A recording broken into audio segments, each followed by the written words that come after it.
Hello class, welcome back बच्चों। तो प्यारे बच्चों, स्टार्ट कर रहे हैं नया लेक्चर। बेटा, आज हम वैल्यू एडेड मेथड खत्म कर लेंगे, सारे न्यूमेरिकल्स आज हो जाएंगे। आज के न्यूमेरिकल्स बेटा लेकिन याद रखना, मोस्ट मोस्ट इंपॉर्टेंट है। ऑल्दो मुझे लगता नहीं वैल्यू एडेड मेथड के न्यूमेरिकल आएंगे बोर्ड्स में, लेकिन अगर आए तो बेटा 13 से लेकर 19 के बीच में कुछ दिखना चाहिए। ठीक है जी, इतने इंपॉर्टेंट है कि मुझे कभी नहीं लगता कि शुरू के 12 न्यूमेरिकल यहाँ से आ सकते हैं। तो बाबू करूंगा मैं, एटलीस्ट 2 से 3 तो करूंगा स्टार्टिंग के, उसके बाद 1-2 आपको भी करने का मौका दूंगा। देखते हैं बेटा कितना अच्छा कर पाते हैं। तो बेटा स्टार्ट कर रहे हैं एग्जाम्पल नंबर 13 से। From the following data calculate NDP at FC. बेटा क्या है, वैल्यू एडेड मेथड कभी भी डायरेक्टली एनडीपी एट एफसी निकलवा पाएगा? नहीं, जीडीपी एट एमपी निकालेंगे, कन्वर्शन करेंगे एनडीपी एट एफसी। मुझे पर्टिकुलर देता है प्राइमरी सेकेंडरी और टर्शरी सेक्टर के सेल्स पता है, एनआईटी पता है, ओपनिंग स्टॉक पता है, इंटरमीडिएट कंजम्पशन पता है, कंजम्पशन ऑफ फिक्स कैपिटल पता है। कोई दिक्कत नहीं प्यारे बच्चों। खैर 13 क्वेश्चन तो थोड़ा सा अभी भी मैं कहता हूँ इजी की कैटेगरी नहीं है, अभी ये एवरेज क्वेश्चन ही है। बेटा हम कैलकुलेट करेंगे GDP at MP value added method से, जो कि बराबर होगा value of output minus intermediate consumption की। बेटा सारे के सारे सेक्टर का वैल्यू ऑफ आउटपुट देख लो। बेटा वैल्यू ऑफ आउटपुट किसके बराबर होता है? Sales plus change in stock, that means closing stock minus opening stock और माइनस इंटरमीडिएट कंजम्पशन। तो मैंने इतना एक्सपेंशन कर लिया। मैंने इतना ही क्यों एक्सपेंशन किया? क्योंकि बेटा मैं डेटा अच्छे से रीड करता हूँ। मुझे पता है क्वेश्चन ने सेल्स दिया, मुझे पता है ओपनिंग स्टॉक दिया, मुझे पता है इंटरमीडिएट कंजम्पशन दिया, ये नहीं दिया तो जीरो है। इसलिए कहता हूं बेटा क्वेश्चन बहुत तसल्ली से पढ़ो। बेटा सेल्स तीनों सेक्टर की 1000, 1500 और 700, 3200। क्लोजिंग स्टॉक गिवन नहीं है, assume it to be zero. Opening stock 50, 40 और 20 यानी कि 110। और बेटा इंटरमीडिएट कंजम्पशन 100, 750 और 250 यानी कि 1300। 3200 में से तो 1300 गए, 1900 में से बेटा 110 रुपए और चले गए, 1790। कोई दिक्कत तो नहीं। इसके बाद बेटा इसका कन्वर्जन कर लेते हैं एनडीपी एट एफसी में। मैं हूं कहां पर? जीडीपी एट एमपी पर। जी को एन में कन्वर्ट करने के लिए माइनस डेप, एमपी को एफसी में कन्वर्ट करने के लिए माइनस एनआईटी। तो 1790 मेरे पास जीडीपी एट एमपी है। कंजम्पशन ऑफ फिक्स कैपिटल देखो बेटा, 10, 80 और 60, 150 रुपए का तो यही है। और एनआईटी 80, 150 और 80, 230 रुपए माइनस कर दो, 1560। Question done. ठीक है जी। क्वेश्चन नंबर 14 अब बड़ा इंपॉर्टेंट है, यहां से बेस बन जाएगा अगले सारे एग्जाम्पल्स का। चलो जी, एग्जाम्पल नंबर 14 की तरफ बढ़ते हैं। अब आप देखोगे यहाँ पर बेटा जो आपको स्टैट गिवन है वो एक से ज्यादा फॉर्म्स का गिवन है। पढ़ते हैं आराम से question. Suppose in a hypothetical economy, there are only two firms A and B. Firms A sold goods for 2000 to firm B and purchased goods for 1000. Firm B exported goods for rupee 2500 and had domestic sales 1500.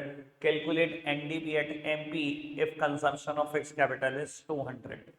बेटा दिखाई दे रहा है अगर question आपने ढंग से पढ़ा कि दो फॉर्म का डेटा सॉल्व कैसे करना है आप समझते। अब डेटा ना बेटा 2 फॉर्म का आएगा, 3 फॉर्म का आएगा, 4 फॉर्म का आएगा, मैक्स 4 का ही देखा गया डेटा।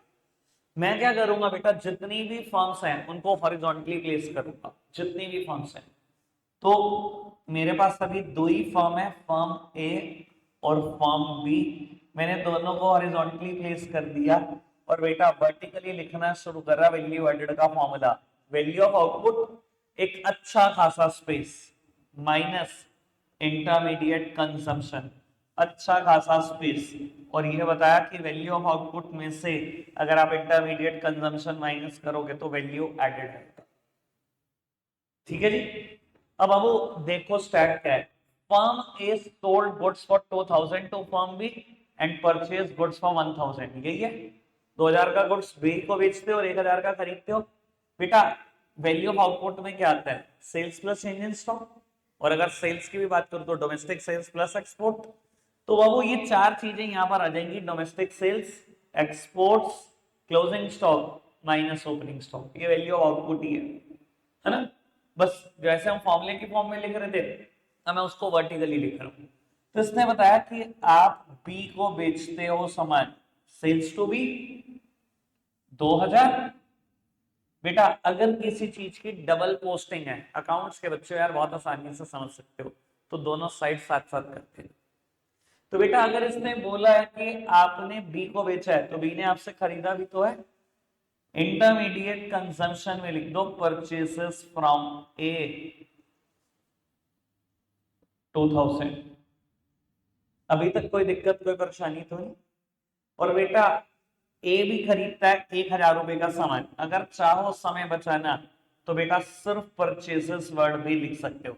इससे क्या होगा, परचेजेस के सामने 2000 लिखा है, इसकी परचेज 2000 की है, इसकी 1000 की है, पूरा समय बचेगा। क्लियर है? आगे बढ़े। अब पढ़ो जी और क्या गिवन है। बताता है बी ने एक्सपोर्ट करा 2500 का और डोमेस्टिक सेल्स भी है 1500 की। डोमेस्टिक सेल्स 1500 और एक्सपोर्ट्स 2500।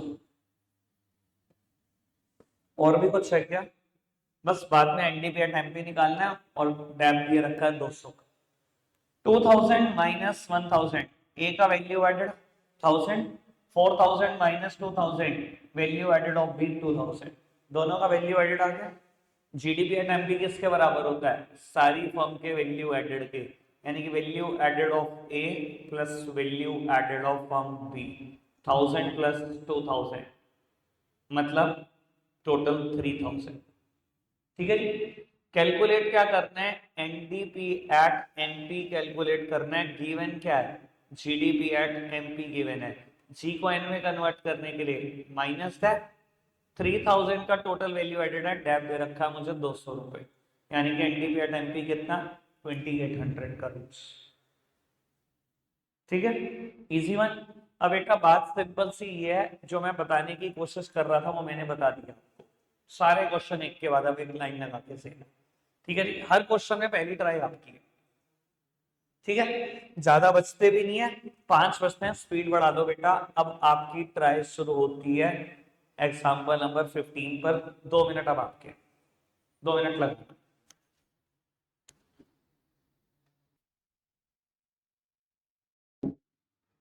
हो गया बेटा डन? तो प्रॉब्लम आई?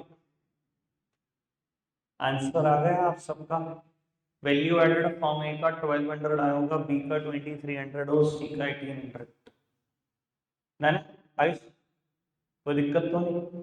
चलो जी आगे बढ़ते हैं बेटा। एग्जाम्पल नंबर 16 में एक बात मैं आपको थोड़ी सी बता देता हूँ बेटा। मुझे कहा गया कैलकुलेट करो value added by each firm, और 4 फर्म्स का डेटा है। बहुत बढ़िया। टोटल वैल्यू एडेड निकालने को कहा गया, सारी फर्म का वैल्यू एडेड आ जाएगा, टोटल करेंगे तो टोटल वैल्यू एडेड आ जाएगा। Total consumption expenditure. बेटा इकोनॉमी में कंज्यूमिंग सेक्टर कौन है? फर्म तो प्रोड्यूसिंग सेक्टर है, हाउस होल्ड। और बेटा गवर्नमेंट भी कंज्यूम करेगी, प्रोड्यूस करने वाला तो एक ही बैठा। ध्यान रख लेना, जितना भी टोटल होगा जो आपने हाउस होल्ड को बेचा होगा और गवर्नमेंट को बेचा होगा, उसका टोटल कर लेना, वो कंजम्पशन एक्सपेंडिचर होना चाहिए। समझ आएगा? ट्राई करेंगे एक बार खुद से, नहीं होगा तो मैं बताता हूँ। ठीक है जी, 2-3 मिनट आपके अब स्टार्ट होते हैं।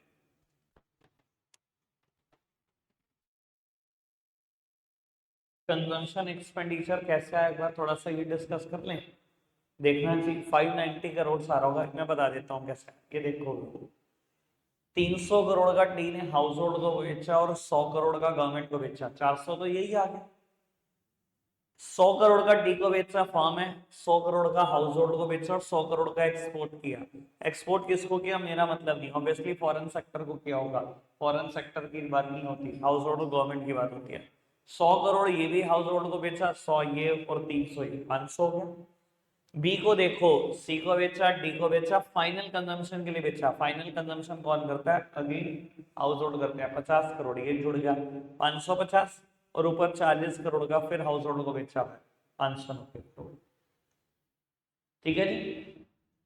और इसके अलावा जब आपने वैल्यू ऑफ आउटपुट और वैल्यू एडेड निकाला होगा तो 100, 130, 230 और 240 आ रहा है सबका। तो ठीक है, बस फिर क्या परेशानी है।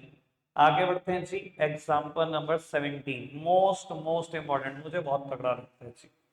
ठीक है जी, कैसे करना है ये एक बार आप ट्राई करो, नहीं होगा तो मैं कराता हूँ। 17 बहुत अच्छा एग्जाम्पल। कहता है in an economy industry P sales output to Q, Q sales output to R for 600, Q's value added is half of P's value added, assuming P's value of input as 0, calculate how much P sells to Q। इतना भी मुश्किल नहीं था बेटा। तीन form का data है मेरे पास, P, Q एंड R। उसने कहा industry P sales output to Q, P R को बेचता है बेटा। अगर पी आर को बेचता है, अमाउंट नहीं बताई, अगर मैं ये एक्स मान लू, अगर ये एक्स का बेचता है तो ये एक्स का खरीदता है। ठीक है जी, ये माइनस में ही जाएगा, इंटरमीडिएट कंजम्पशन है इसकी। बेटा इसने बताया क्यू आर को बेचता है 600 करोड़ का, अगर ये 600 का बेचता है तो ये 600 का खरीद लेता है। ठीक है जी, इसने कहा एज्यूम कर लो पी का ये जो इनपुट है इंटरमीडिएट कंजम्पशन है 0 एज्यूम कर लो, x minus 0 it is x, 600 minus x, ये दोनों का वैल्यू एडेड आ गया। r की कोई फर्दर बात नहीं इसने करी। एक बात और बोली इसने कि q's value added is half of p's value added. Value added जो q का है वो हाफ है p के वैल्यू एडेड का, ये वाला value added of q is half of p's value added. Value added of q अभी मैंने कैलकुलेट करा 600 minus x, value added of p x है, cross multiplication 3x is equal to 1200, x आ गया 400। अगर ये 400 आ गया है तो उसके बाद जो कहोगे वो कैलकुलेट हो जाएगा, जो कहोगे। ठीक है, नेक्स्ट वन, क्वेश्चन नंबर 18, बढ़िया क्वेश्चन है ये भी, करना चाहिए।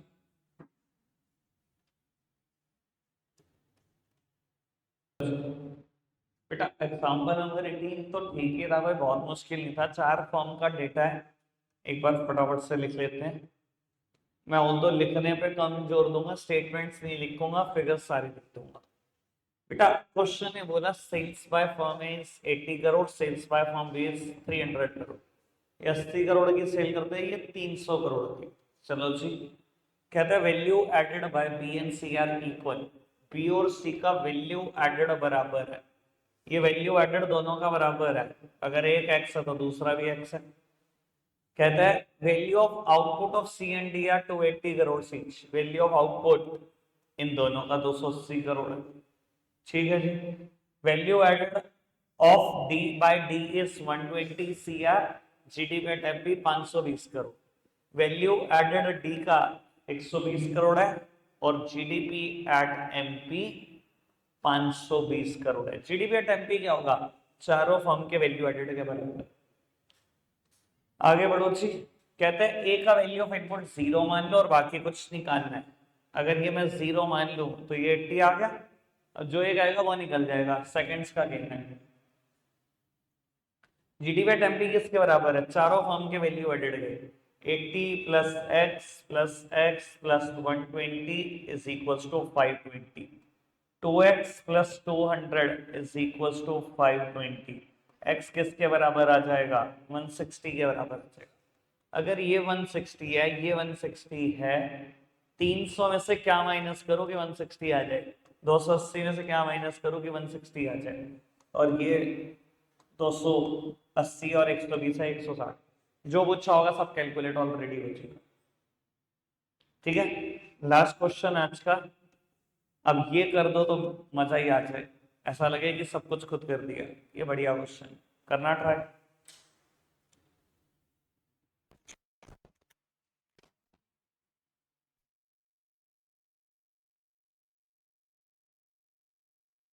चलो जी, तो 19th क्वेश्चन, 4 फर्म का डेटा है, फटाफट से अटेंड करते हैं इसको।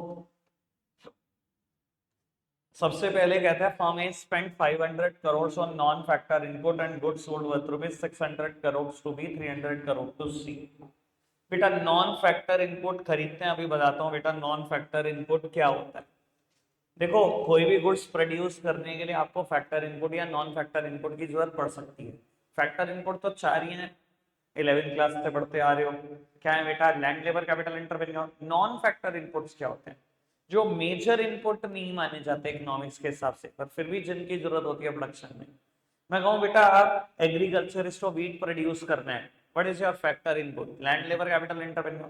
कुछ भी हो, लैंड, लेबर, कैपिटल, इंटरवेन्यू और फैक्टर इनपुट है इकोनॉमिक के हिसाब से। तो नॉन फैक्टर क्या है? सीड्स नहीं चाहिए, वाटर नहीं चाहिए, और मैं कहता हूँ वीट प्रोड्यूस होगा तो क्या होगा? सीड्स का, वाटर का होगा क्या? इनका आइडेंटिटी खो चुके होंगे, यानी कि इंटरमीडिएट कंजम्पशन ही है अगर नॉन फैक्टर इनपुट ही है तो।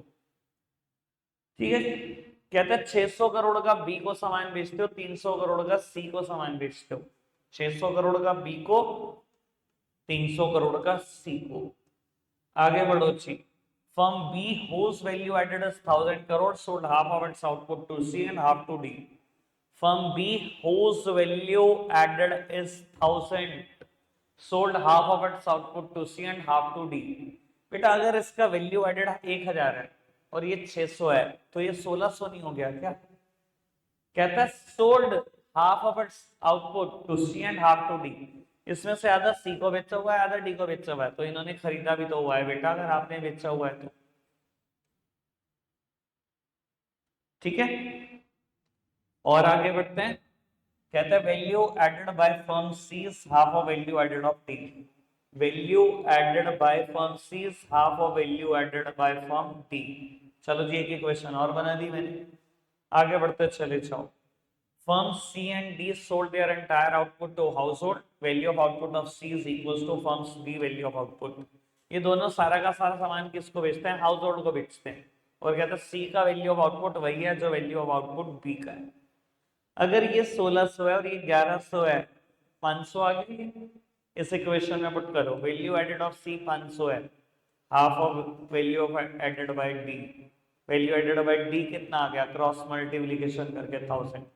ये 1000 आ गया, ये 800 है तो ये 1800। क्वेश्चन ने आपसे यही पूछा हो।